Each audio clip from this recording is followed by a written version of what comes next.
Claro, tenemos que contarle de lo que está ocurriendo en nuestro país y bueno, en esta ocasión vamos a comentarle de que hay varias personas detenidas esta mañana por ingresar a un área protegida y talar los árboles. 5 personas fueron capturadas por División de Protección a la Naturaleza de la Policía Nacional Civil cuando estaban talando árboles en un área protegida de Misco. Ellos ingresaron al Parque Ecológico del Cerro Alush y estaban talando árboles de pino, encino y ciprés. Parte de la información que estamos compartiendo con ustedes esta mañana. Y claro, más adelante nosotros estaremos también compartiendo con ustedes muchísimos otros acontecimientos que están ocurriendo en nuestro país y también a nivel internacional. Esta mañana hablando de lo que va a ocurrir también en la sala de vistas de la Corte y también del organismo judicial, donde esta mañana se va a tomar, la decisión por parte del juez Miguel Ángel Gálvez de enviar o no a los implicados en el caso cooptación del Estado a juicio. Nosotros estamos siguiendo muy de cerca esta noticia y ahora vamos con más de esto.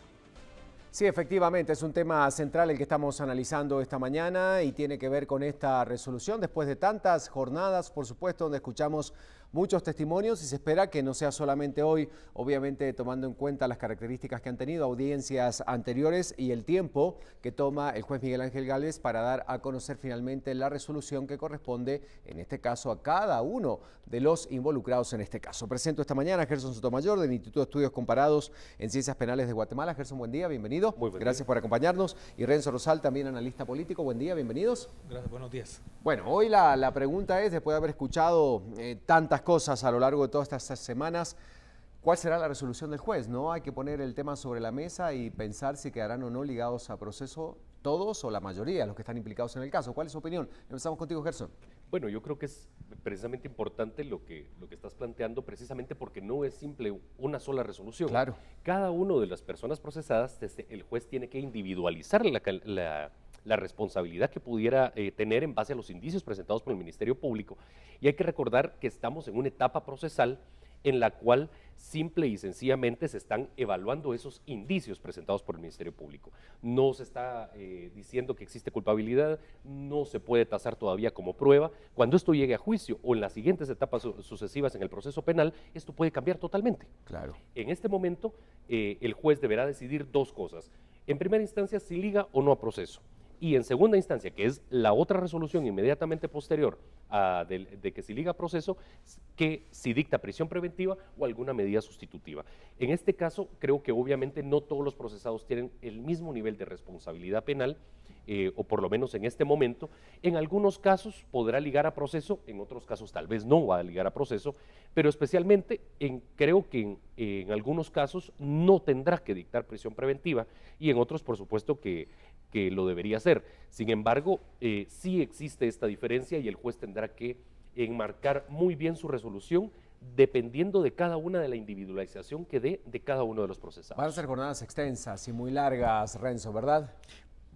Por supuesto, estábamos precisamente hablando fuera de micrófonos con Gerson, que en el caso del juez Gálvez, digamos, ya nos tiene un poco acostumbrados a que también sus resoluciones, primero que son muy, digamos, muy apegadas a la parte teórica, conceptual, muy fuertes, pero que han durado más o menos 2 o 3 horas la exposición. Por cada, se trata de uno, sí. Aquí estamos hablando más de 50, así que estamos precisamente como tú planteabas, creo que hoy iniciará esa fase, pero que nos va a llevar seguramente más días.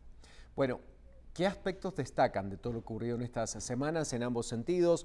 Cuando obviamente el Ministerio Público y la CICIG presentaban todas las pruebas y todos los elementos para pedir que queden ligados a procesos estos personajes, la defensa. ¿Qué aspectos podemos destacar si tuviéramos que ver los puntos más sobresalientes de todo lo ocurrido? Más allá de lo anecdótico, por decirlo de alguna manera, algunos incidentes, pero de lo dicho en la audiencia. ¿Qué podemos destacar?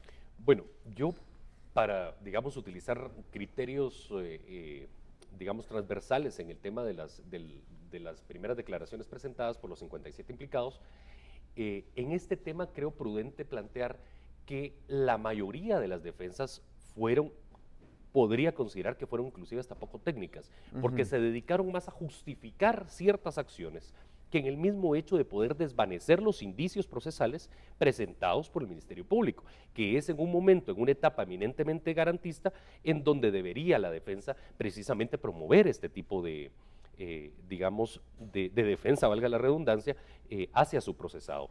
En algunos casos creo que fue una defensa bastante bien planteada, en otros muy débil.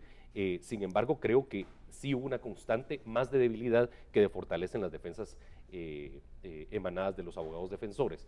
Otro criterio que se podría utilizar, creo yo, es siempre hablando del nivel de responsabilidad, es de qué tipos de delito se les pudiera estar vinculando según los indicios que se pudieran tener.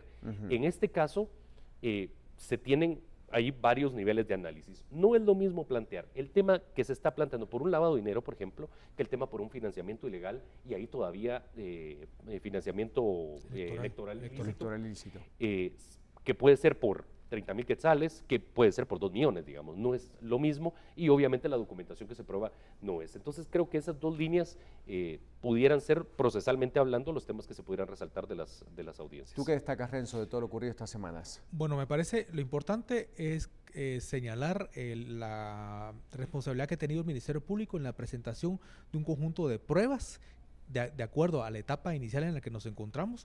Me parece a mí muy claras, muy absolutamente fuertes, que han dado como resultado lo que planteaba Gerson, es decir, el hecho de que ha habido una precariedad en la acción de las defensas, o inclusive que algunas defensas han terminado increpando a otros implicados que están ahí mismo en la sala, indica que lo que ha investigado, lo que ha presentado el Ministerio Público ha sido realmente muy fuerte. Yo, por supuesto, me sumo al tema de las defensas, que creo que en Guatemala habría que destacar que tradicionalmente juicios penales, primero, como nunca ha habido ninguno otro en la historia del país, este es inédito, pero digamos que el tema de lo penal en Guatemala históricamente se ha tratado siempre en un cuarto cerrado, digámosle, y con plata frente al escritorio. Entonces, por lo tanto, el tema de las defensas, así como lo estamos viendo ahora, públicas, con el nivel de foco de atención que hay, con un juez independiente, totalmente distinto, digamos, a lo tradicional en el país, esto también se vuelve inédito. Entonces, creo yo que eso lo que nos llama la atención es que no ha habido en Guatemala experiencias de defensas penales como esta naturaleza. Y lo tercero que me parece a mí destacable es el hecho de que se están colocando sobre la mesa y va a servir como de absolutamente base lo que ahora decide el juez Gálvez, por ejemplo, el tema del financiamiento electoral.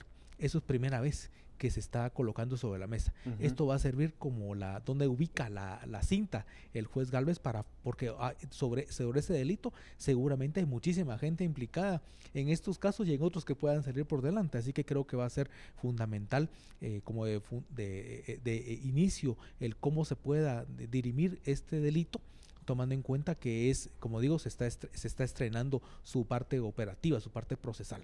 Así que creo que son como los 3 elementos fundamentales que creo yo que de aquí en adelante podemos advertir un trabajo importante, no solamente de lo que determine hoy el juez Gálvez o en las siguientes jornadas, sino que también recordar que va a servir de base esto para las siguientes etapas de este proceso, que van a ser muy largas. Hay un común denominador en todos estos casos, este y los anteriores, que tienen a Roxana Valdete y a Otto Pérez Molina como protagonistas de todo el tema, ¿verdad? Porque algunos más, otros menos, pero en este caso estos dos personajes, expresidente y exvicepresidenta, están como involucrados en toda la serie de casos en los que ha venido interviniendo el juez Gálvez en relación a corrupción. ¿Qué significa esto para estos dos personajes de la política del país? Bueno, primero coincido con el tema de que es realmente el caso, no hay otro caso de similar magnitud en Guatemala en relación a los intereses políticos, a los intereses económicos que se están tocando en el caso. Y obviamente esto implica un relacionamiento que en su momento tenía el presidente y la vicepresidenta de forma muy intrínseca, por decirlo así, con negocios a la sombra del Estado. Esos negocios a la sombra del Estado obviamente se han materializado en los diversos casos que ha llevado el juez Gálvez. Yo también creo que es importante resaltar que recientemente se acaban de nombrar a los demás jueces de alto impacto.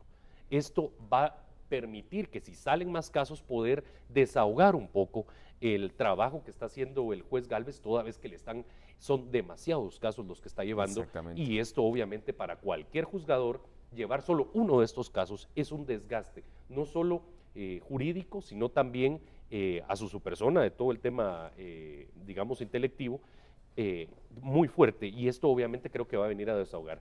Es importante creo que plantear también que Guatemala, y creo que ningún país de Latinoamérica, tiene un sistema procesal preparado para una cantidad de casos como las que tenemos hoy en Guatemala, y especialmente como el caso de cooptación del Estado, con 57 personas procesadas y 6 semanas para recibir una primera declaración. Este tema creo que amerita que en alguna medida se puedan plantear reformas al Código Procesal Penal que permitan realmente la adaptación del sistema penal a este tipo de audiencias para que no existan lagunas jurídicas en los casos. Para concluir, Renzo, ¿qué decimos? Bueno, creo que esta es la piedra angular. Recordar que aquí estamos viendo la mezcla de dos casos, cooptación del Estado y la cooperacha, en donde por un lado están asociados el presidente, el expresidente y la ex vicepresidenta, y significaría el poder tener mucho más, casi que dejarlos totalmente en la cárcel junto con sus grupos más cercanos. Lo segundo que destacaría fundamentalmente es el conjunto de intereses, como ya mencionaba Gerson, que están alrededor de esto, y recordar que en paralelo con este juicio, con esta etapa, se han estado librando o se están librando una serie de batallas de la resistencia, digamos así, todos aquellos sectores que están ahí representados y que sienten que otros futuros casos pudieran tocar cabalmente ese conjunto de intereses, y por lo tanto es en las últimas semanas cuando esas campañas de desprestigio y que se han levantado con mucha fuerza. Así que en la medida en lo que se determine a partir de la jornada de hoy, podríamos ver que se intensifique inclusive esas, digamos, acciones de contraataque de aquellos sectores que no solamente están representados, sino que saben que probablemente se les estén pisando los talones.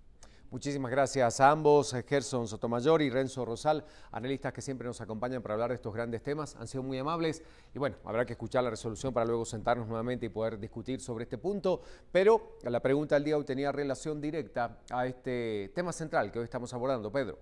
Efectivamente, Ricardo, bueno, y muchas gracias a nuestros panelistas, y vamos a ver entonces cuáles son los resultados que tenemos hasta el momento de la pregunta que se le planteaba desde las 5:45 de la mañana. Ya tenemos algún dato, vamos a ver entonces si hay alguna diferencia después de esta discusión. ¿Cree que hay suficientes elementos para ligar proceso a los implicados en el caso de cooptación del Estado? 74%, se conserva entonces la tendencia, un 74% que sí, y pues de un 26% de los televidentes pues dicen que no. Esa es entonces la pregunta cerrada. Todavía pues hay un tiempo para compartir con todos ustedes en esta mañana de jueves, así que por favor utilizar el hashtag BLM Cooptación, si usted pues quiere también pues dar su opinión, quiere dar alguna respuesta diferente. Recuerde pues que bueno, pues todos tenemos ideas diferentes, y por eso es que le ponemos entonces una pregunta cerrada, y aparte de también pues para que usted opine por medio del hashtag, siempre a través de @botavisión_tv o @viva LM-GTV. Así estamos entonces con la pregunta del día y seguimos con más. Gracias, Pedro. La pregunta y la respuesta, por supuesto, de la gente, y nosotros ahora sí, seguimos con más. Hablamos de la economía y le damos los buenos días a nuestra compañera Mónica Obando.